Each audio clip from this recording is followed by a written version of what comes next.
I never imagined I'd be writing this, but here we are. This is the story of how my own brother betrayed me in the worst way possible, how he took my kindness for granted, humiliated me, and thought he could get away with it. But he was wrong. Very, very wrong. Let me start from the beginning.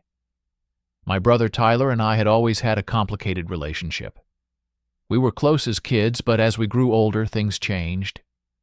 He became the golden child in our family, the one who could do no wrong. Our parents showered him with praise, excused his mistakes, and acted like he walked on water. Meanwhile, I was always the one who had to be responsible, who had to sacrifice, who had to understand whenever Tyler did something selfish.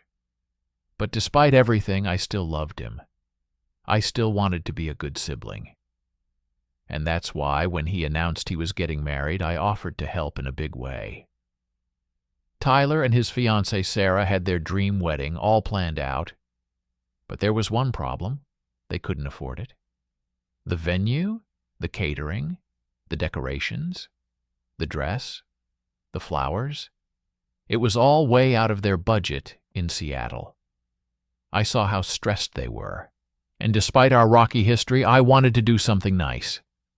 So I made them an offer. I told Tyler I would cover the wedding expenses as my gift to them. Not a loan, not a split payment. I would pay for everything. It was a huge amount of money, but I figured, hey, it's my brother. It's a once-in-a-lifetime event. If I could make him happy, why not? Tyler was over the moon. Sarah cried tears of joy.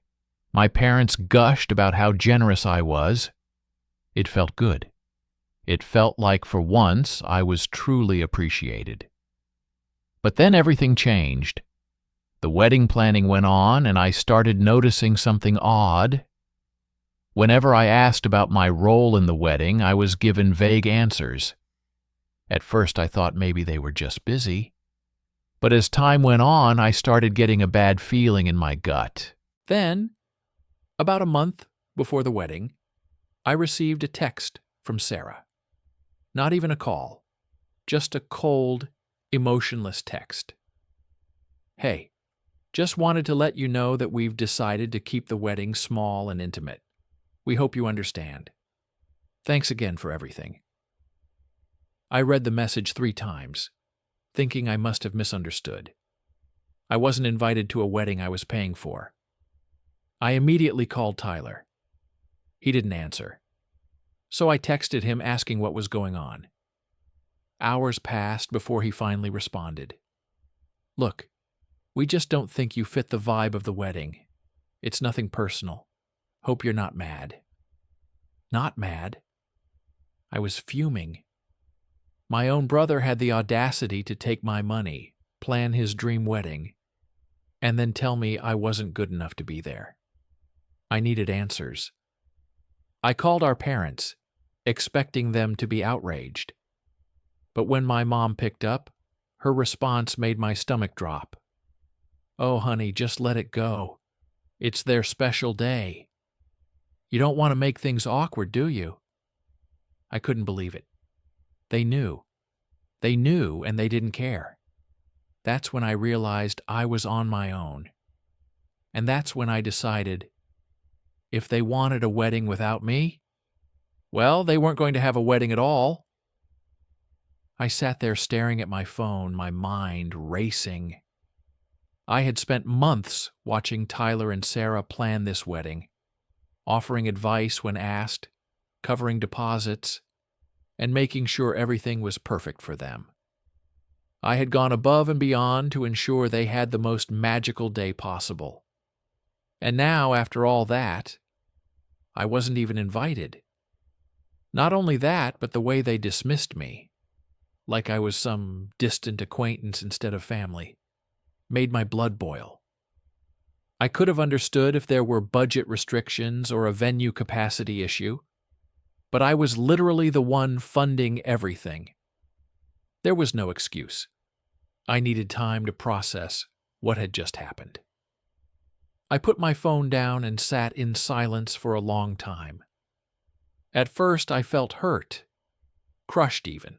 But as the minutes ticked by, that sadness hardened into something else, something sharper.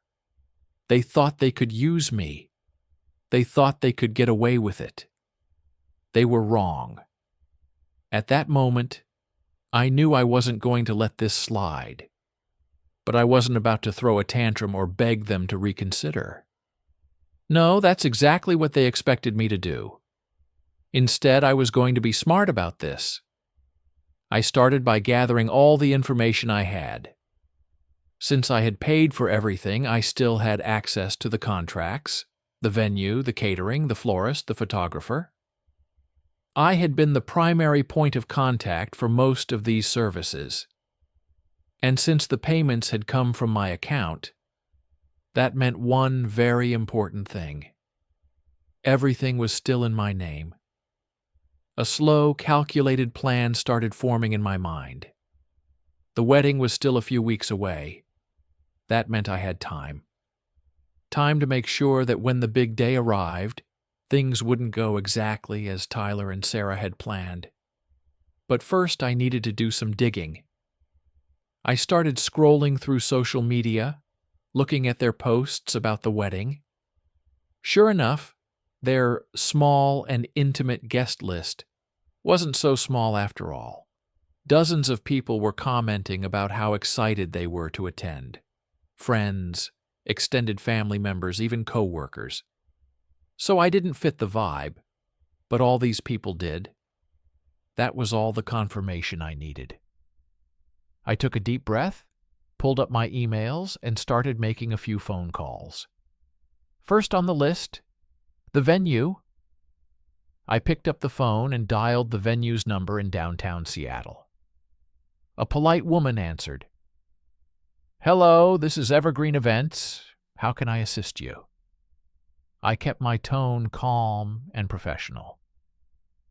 "Hi, I'm calling regarding the upcoming wedding for Tyler and Sarah on the 17th. I'm actually the one who made the booking, and I need to discuss some changes." "Of course," she said. "What changes would you like to make?"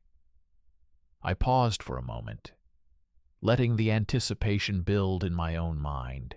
"Actually, I'd like to cancel the booking entirely." There was a short silence before she responded. "Oh, I see. Just to confirm, you are the one who made the payment and signed the contract, correct?" "That's right," I said. "The contract is under my name, and since I won't be attending the wedding, I've decided to withdraw my support. I understand there's a cancellation fee, but that's fine." She hesitated. "Well, since you're the contract holder, you do have the right to cancel. However, the deposit is non-refundable." "That's completely fine," I assured her. "Just go ahead and process the cancellation. Also, please make sure that any communication regarding this comes directly to me. I don't want anyone else making changes on my behalf." She agreed, and after a few minutes of confirmation, the venue was officially canceled. One down. I hung up the phone, already feeling a wave of satisfaction wash over me. But I wasn't done yet. Next up, the catering. Tyler and Sarah had planned an extravagant menu, multiple courses, an open bar, and a beautiful cake. They had raved about it for months. But once again, I was the one who had paid for it. I called the catering company and repeated the same process. "Hello, I'm calling regarding an upcoming event I booked for Tyler and Sarah. Unfortunately, there's been a change of plans and I need to cancel the catering services." The woman on the other end asked if I was sure. "We're just a couple of weeks out, so there will be a cancellation fee." "I understand." I cut in smoothly. "Go ahead and cancel everything." After a few minutes, it was done. The caterers were no longer preparing anything for the wedding. Two down. I smirked, but I wasn't finished. The florist, The photographer? The decorations? I went down the list one by one, canceling everything. Each call felt like reclaiming a piece of my dignity, like I was undoing every ounce of manipulation Tyler and Sarah had tried to pull on me. By the time I was finished, the entire wedding had been reduced to nothing. But an empty venue, one that they no longer even had access to. Now all that was left was to sit back and wait. Tyler and Sarah had no idea what was coming. The days leading up to the wedding were eerily quiet. Tyler and Sarah hadn't reached out to me at all, which told me one thing. They were completely unaware that their entire wedding had just been erased.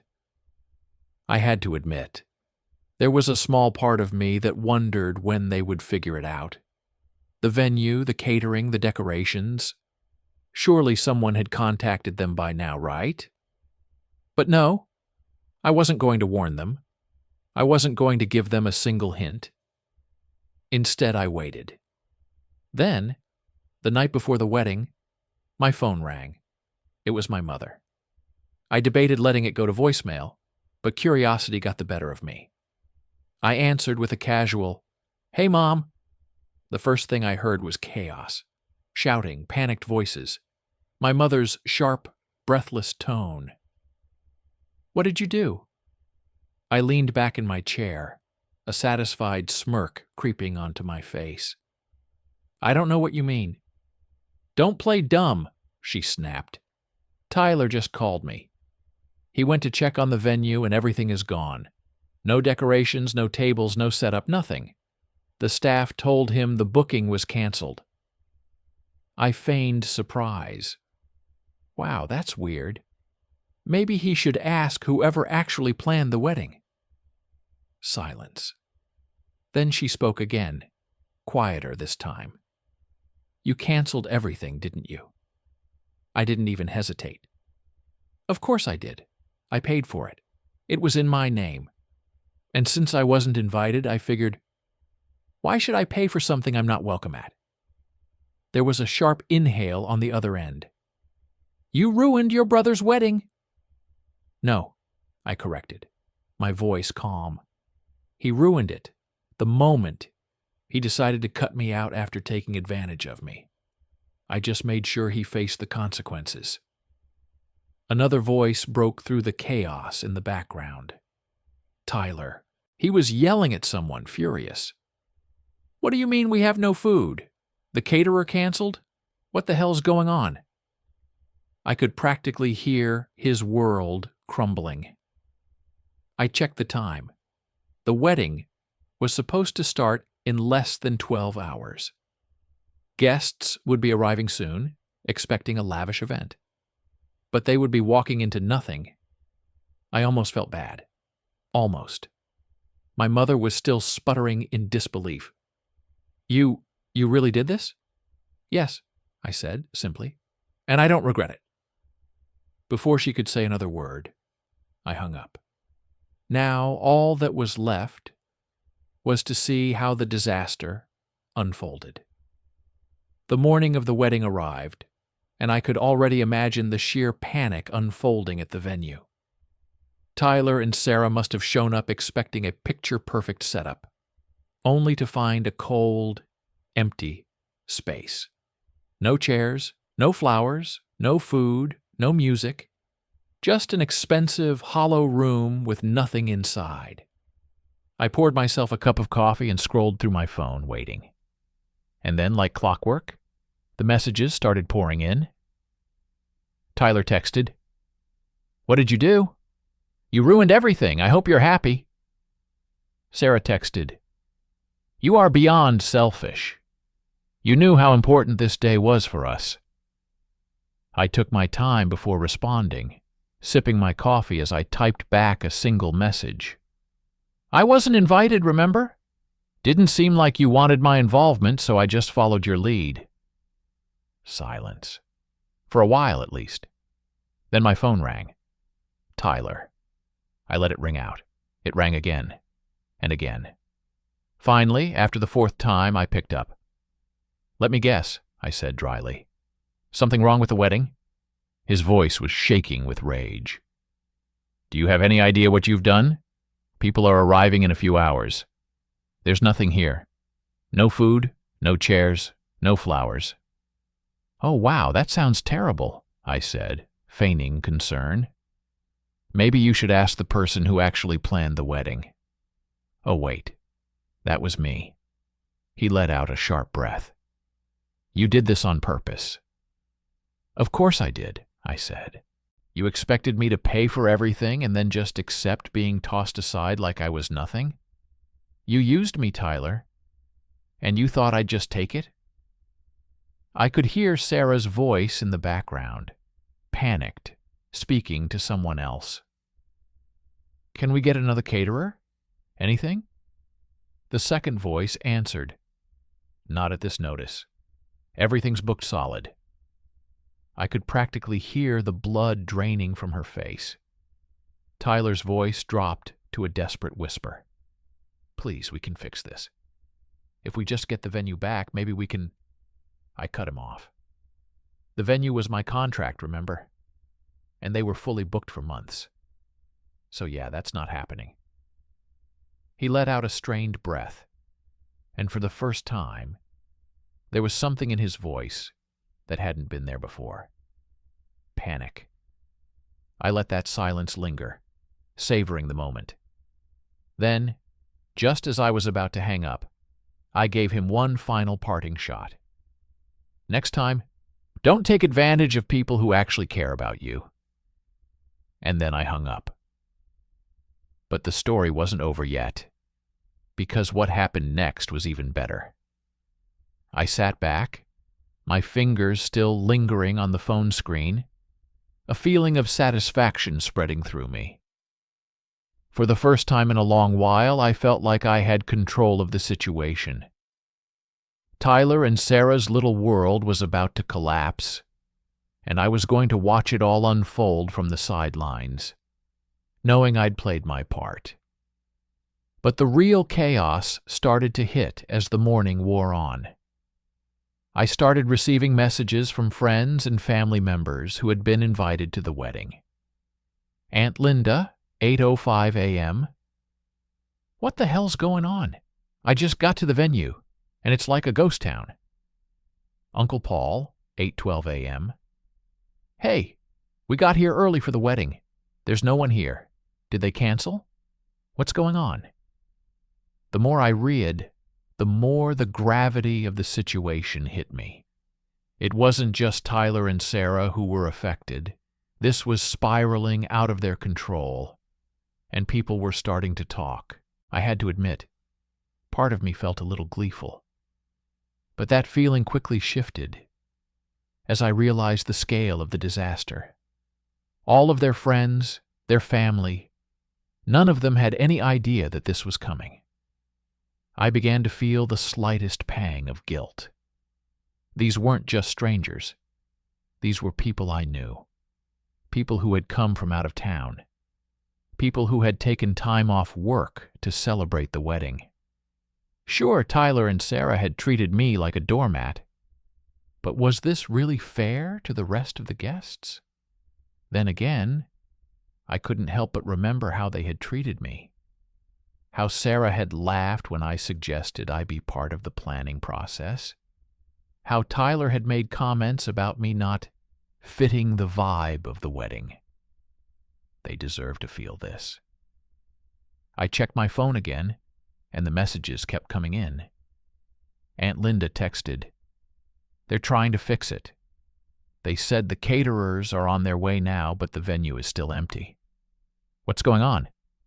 Uncle Paul texted, "Everyone is starting to leave. No one knows what's going on." I couldn't help it. I had to respond. I replied, "I heard the wedding was going great. Such a shame. But hey, I'm sure it'll work out. Maybe they'll find some food or a chair somewhere." It was petty, I knew, but it was so satisfying to watch the mess ripple through the family. Now I was starting to realize something. This wasn't just about getting back at Tyler and Sarah. This was about something bigger, something that had been building for years. The more I thought about it, the more I realized how much of my life I'd spent putting up with their selfishness. The more I thought about everything I had done for them, only for them to completely disregard me at the first opportunity. And now they were reaping what they had sown. But the icing on the cake was still to come. The day dragged on. I kept checking my phone, watching the disaster unfold from the comfort of my apartment. The messages kept coming in from family, and at first they were all filled with confusion. But soon the tone shifted. Aunt Linda texted, "I'm hearing rumors that the wedding is officially canceled. No catering, no setup, everything just gone." Uncle Paul texted, "I think they've called off the whole thing. Everyone's heading home. This is crazy. Is this real?" I couldn't help but smile at how quickly things were unraveling. The idea of Tyler and Sarah having to explain this to everyone, how it was supposed to be the happiest day of their lives, and now it was a full-blown catastrophe, was so satisfying. But as the day went on, something unexpected started happening. Tyler and Sarah's calls became more frequent, more frantic. At first I ignored them, but then I saw the desperate text from Sarah. Sarah texted, "Please just tell me you didn't cancel everything. I'll beg you. I'll do anything." Her tone was raw, pleading. She wasn't the smug, self-righteous Sarah I knew anymore. Now she was just someone desperate for help. But why should I give it to her? Why should I be the one to fix the mess that was entirely of their making? Still, I didn't answer immediately. I just let her stew in her panic. Then about an hour later, Tyler texted me. Tyler texted, "We're getting married at City Hall today. We need you to help with the venue and food. I'm sorry for everything I said. Please. You're the only one who can fix this." Now the irony wasn't lost on me. They literally fired me from the wedding weeks ago, and now they were begging me to clean up their mess. I could feel the tension building in my chest. Was I really going to just let them scramble around, realizing the full weight of their mistake? Or was it time for me to finally take the upper hand? I couldn't resist. I replied, "It's a bit too late for that, don't you think? Maybe you should have treated me like family instead of some second-rate guest you could toss aside." Silence. No response. And then, just as I was about to close my phone, the call came in. Tyler's voice was quieter this time, almost defeated. "Look, we're sorry. We're really sorry. But the venue won't let us rebook it, and there's no one else to turn to for the catering. Please, please help us." I could hear the panic in his voice, but there was something else too. Something else was happening. Something I hadn't anticipated. They were desperate. But so was I. As I listened to Tyler's shaky voice, I felt a tug of something unfamiliar, a sense of power. Here he was, pleading with me for help after everything they'd put me through. After all the dismissive comments, the exclusion, the way they treated me as though I were invisible. Part of me wanted to hang up, walk away, and leave them to face the consequences of their actions. They deserved it, didn't they? They had been selfish, manipulative, and ungrateful. And now they were finally feeling the sting of their own choices. But there was something else, something darker, that I couldn't ignore. I had always been the one to clean up the messes they made. Always the one who gave without getting anything back. I had spent years being the quiet one, the one who didn't rock the boat, who kept my feelings to myself. But this time I wasn't going to fix their mess. Not unless I got something in return. "Tyler," I said, slowly, my voice measured. cold. "I'll help, but you're going to owe me big time, and I'm not talking about the money you promised me." There was a long pause. "What? What do you mean?" His voice was low, almost too afraid to ask. "I mean," I said, letting the weight of my words settle, "you're going to have to make things right. No more treating me like a nobody. No more excluding me. No more pretending I'm not important to this family. You're going to owe me respect from now on. And you're going to make it clear to everyone that I'm not just the one you use when things go wrong." There was silence again. I could almost hear the wheels turning in Tyler's head, as if he were weighing the value of his pride against the very real situation he was in. Finally, he spoke. I can do that. I'll tell everyone. Just please help us. We need you." That was all I needed. The satisfaction of knowing they were cornered, that they had no choice but to admit they needed me. "I'll get things together," I said, a sense of finality in my voice. "But remember this moment. You don't get to treat people like trash and expect them to always pick up the pieces." I hung up, feeling a rush of satisfaction. The venue was ready to be set up again, but now there were terms. And the real payoff was going to come when I got to see the look on their faces when they realized what had truly happened. But as I prepared to head over, one final message came through. Sarah texted, "Please, we'll be forever grateful. Please make this right." I paused before responding, taking a moment to savor the power I now had over them. I replied, "You'll be grateful when I say you will be. See you at City Hall." With that, I left my apartment, ready to make my way to the wedding. The stage was set, and now it was time for the final act. But there was still one thing I hadn't expected: how this would all end. When I arrived at City Hall in downtown Seattle, the atmosphere was far from what you'd expect for a wedding.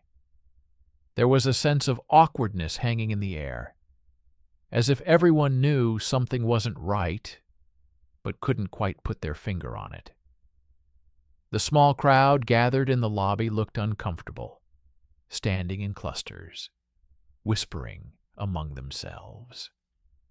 Tyler and Sarah were standing by the front desk, looking more like two people who had just been through a war than a couple about to get married.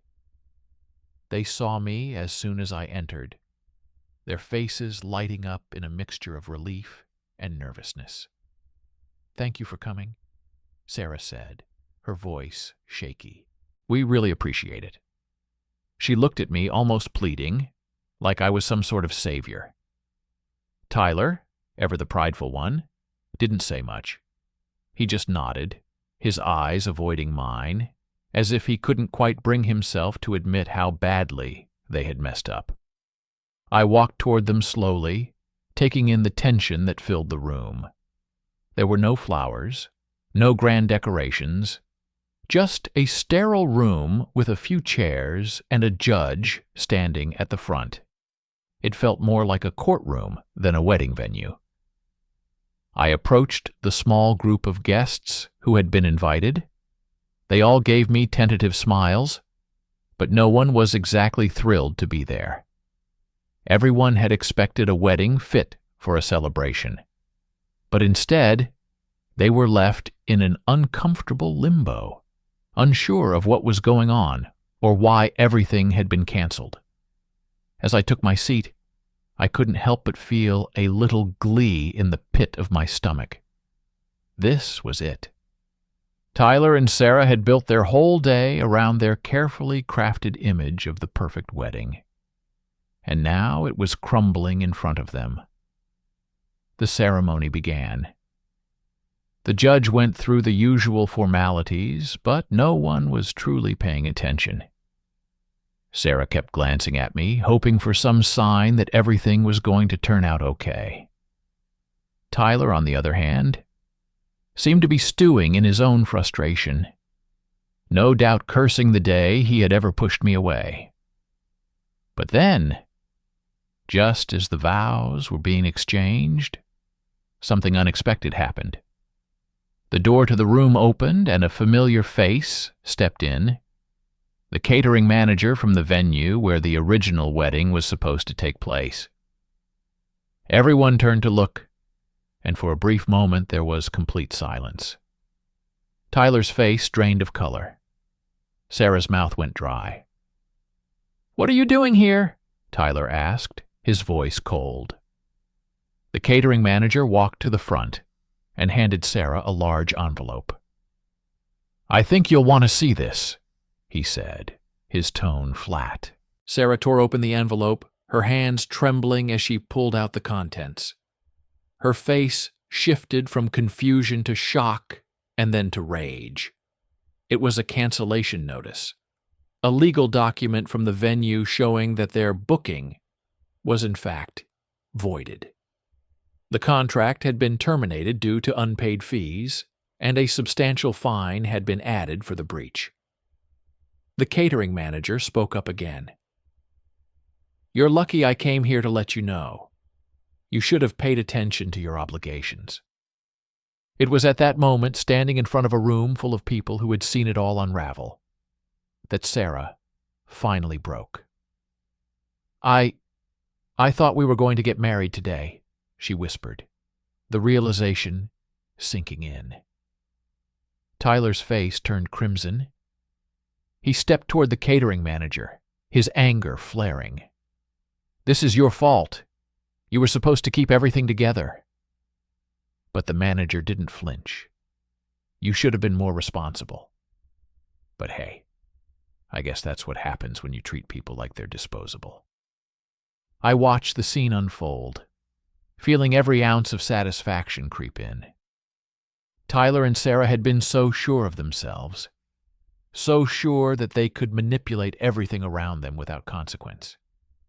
And now here they were, with the walls closing in, their perfect day crumbling to dust. But the most satisfying part? They had no one to blame but themselves. As the catering manager walked out, I caught Sarah's eyes. There was a moment of quiet between us. She looked defeated, her smile gone, her confidence shattered. For a second, I almost felt sorry for her. But then I remembered everything that had led up to this moment. And no, they didn't deserve my sympathy. They didn't deserve anything. The judge, sensing the tension, awkwardly cleared his throat and finished the ceremony as quickly as he could. No one clapped when they were declared married. In fact, the guests filed out as soon as the words were spoken, leaving Tyler and Sarah to face the consequences of their actions. I walked out of the room slowly, my heart pounding. The day had been a roller coaster of emotions, but in the end, I knew I had made the right choice. I had finally taken control of my own life and had made them pay for their disrespect. As I stepped outside, I couldn't help but smile to myself. It had been the perfect revenge. And as for Tyler and Sarah, they would never forget the lesson they learned that day.